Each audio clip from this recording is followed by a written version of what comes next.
Hello नमस्कार दोस्तों, मैं आपका साथी आपका मित्र गजानंद। अक्सर आपने देखा होगा कि जब भी आप कुछ नया काम करने जाते हैं तो आपकी लाइफ में समस्याएं पीछे पीछे चली जाती हैं। अक्सर आप यही सोचने लग जाते हैं कि मेरे साथ ही ऐसा क्यों होता है, मैं कुछ भी नया करना चाहता हूं तो समस्याएं क्यों मेरे पीछे पीछे आती है।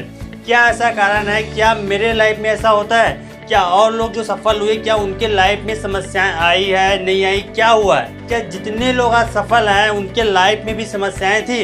अगर आपके लाइफ में कभी भी एक परेशानी आया हो तो क्या वो परेशानी सही है? चलिए हम समझते एक छोटी सी कहानी से।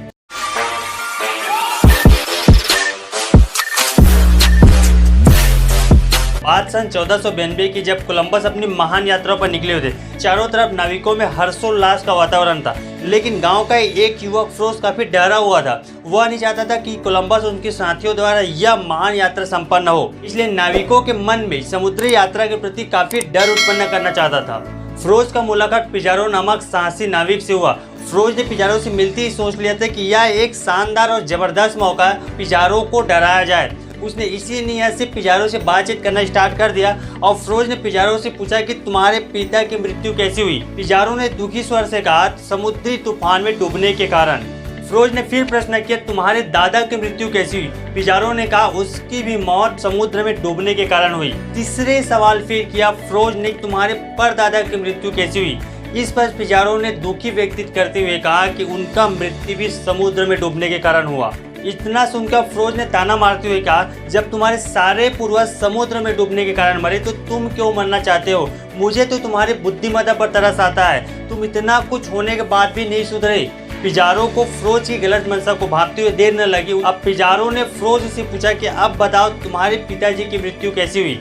फ्रोज ने हंसकर कहा, बड़े आराम से अपने बिस्तर पर। और तुम्हारे दादाजी की मृत्यु कैसी हुई? फ्रोज ने कहा, उसका भी बड़े आराम से अपने बिस्तर पर। फिर तीसरा प्रश्न पिजारो ने किया, तुम्हारे परदादा की मृत्यु कैसी हुई? इस पर हंसते हुए फिर फ्रोज ने कहा, बड़े आराम से, बड़े अच्छे से अपने ही बिस्तर पर। इस पर ताना कसते हुए पिजारो ने कहा, जब तुम्हारे समस्त पूर्वज की मृत्यु बिस्तर पर हुई तो तुम क्यों बिस्तर पर जाने की मूर्खता करते हो? क्या तुम्हें डर नहीं लगता? इतना सुनते ही फ्रोज का खिला हुआ चेहरा झट से मुरझा जाता है। पिजारो ने उसे समझाया, मेरे मित्र, कायरो के लिए इस दुनिया में कोई स्थान नहीं है। आज के साथ प्रतिकूल परिस्थिति में जीना ही जिंदगी कहलाता है। कितनी भी बड़ी समस्या क्यों न हो, जब तक हम उसे डट कर सामना नहीं करते तब तक हम कोई भी बड़ी उपलब्धि हासिल नहीं कर सकते। आप जितना ज्यादा आगे बढ़ेंगे समस्याएं आपके सामने उतनी ही ज्यादा आती जाएगी।